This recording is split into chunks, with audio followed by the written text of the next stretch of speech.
Baik, bismillahirrahmanirrahim. Assalamualaikum warahmatullahi wabarakatuh. Saya Khairil Anam, NIM 19103040012 akan mempresentasikan hasil resum saya mengenai hukum diplomatik dan konsuler. Baik, langsung saja yang poin yang pertama itu pengertian dari hukum diplomatik itu sendiri. Di sini saya mengambil beberapa pendapat dari ahli. Yang pertama itu Ellen Denza yang mengartikan diplomatic law sebagai komentar mengenai konvensi Wina mengenai hubungan diplomatik. Lalu yang kedua yaitu Sir Ernest Satowish Diplomasi yang mengartikan diplomasi sebagai penerapan intelijen dan kebijaksanaan pada pelaksanaan hubungan resmi antara pemerintah negara-negara merdeka.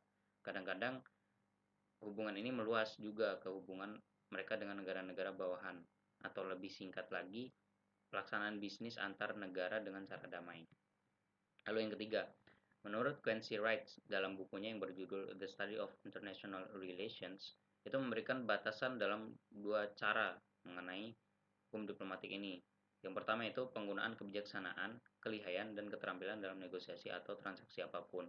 Lalu yang kedua itu seni negosiasi untuk mencapai kesepakatan maksimum dalam sistem politik yang memungkinkan terjadinya perang. Lalu yang keempat itu menurut Harold Nicholson itu membagi pengertian dari diplomatik ini menjadi 4 tahap. Yang pertama itu adanya pengelolaan hubungan internal melalui negosiasi antar negara yang melaksanakan diplomasi. Yang selanjutnya ini disesuaikan dan dikelola oleh para duta besar dan utusan yang datang dalam diplomasi itu.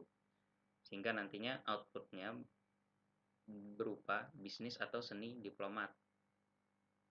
Nah, ini kemudian akan merujuk pada poin terakhir di mana uh, keterampilan atau bentuk hubungan internasional itu dapat terbentuk dalam begitu dalam salah satunya bentuk negosiasi.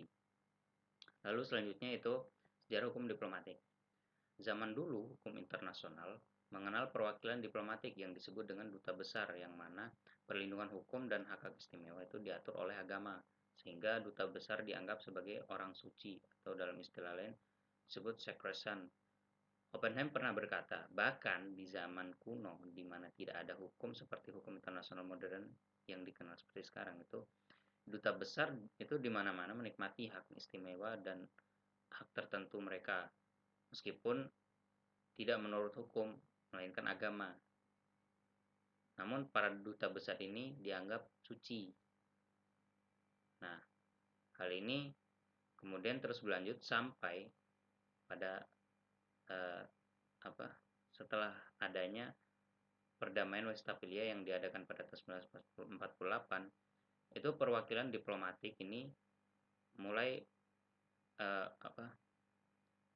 anggapan itu mulai bergeser yang mana sebelumnya itu menurut agama dan lain sebagainya itu mulai bergeser dan diangkat sebagai duta besar di negara penerima seperti itu. Lalu dasar hukum diplomatik. Khususnya dalam rangka hukum diplomatik ini tuh eh, ada beberapa dasar hukum yang digunakan, baik itu dalam bentuk konvensi dan lain-lain. Di antaranya seperti yang pertama, The Final Act of Conference of Vienna yang dilaksanakan pada tahun 1815 on Diplomatic Ranks. Lalu yang kedua, Vienna Convention on Diplomatic Relations and Optional Protocols yang dilaksanakan pada tahun 1961. Termasuk di dalamnya itu rumusannya yang pertama, Vienna Convention of Diplomatic Relations. Yang kedua, Optional Protocol Concerning Acquisitions of Nationality. Lalu yang ketiga itu Optional Protocol Concerning the Capusculary Settlements of Dispute. Lalu yang ketiga itu Convention of Special Missions and Optional Protocols yang dilaksanakan pada tahun 1969. Termasuk di dalamnya itu rumusannya yang pertama Conventions on Special Missions, lalu yang kedua itu Optional Protocol Concerning the Compulsory Settlement of Disputes.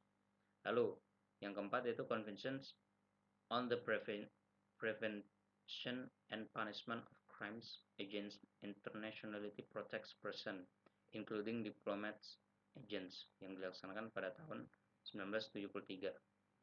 Lalu yang kelima yaitu Vienna Conventions on the Representation of States in their Relations with International Organization of Universal Character yang dilaksanakan pada tahun 1975. Nah, poin selanjutnya itu kapan berakhirnya diplomatik. Nah, adapun berakhirnya diplomatik itu pada umumnya akan berakhir karena habisnya masa jabatan yang diberikan kepadanya untuk menjalankan tugasnya.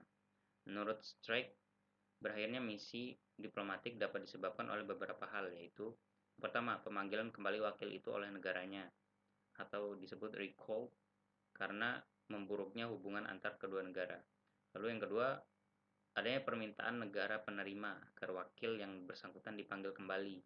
Lalu yang ketiga itu penyerahan paspor kepada wakil dan staf serta para keluarganya pada saat perang pecah antara kedua negara yang bersangkutan.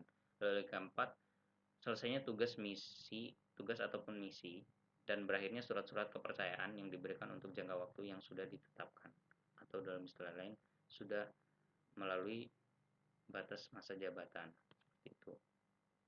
Sekian dan terima kasih atas perhatiannya. Semoga bermanfaat. Assalamualaikum warahmatullahi wabarakatuh.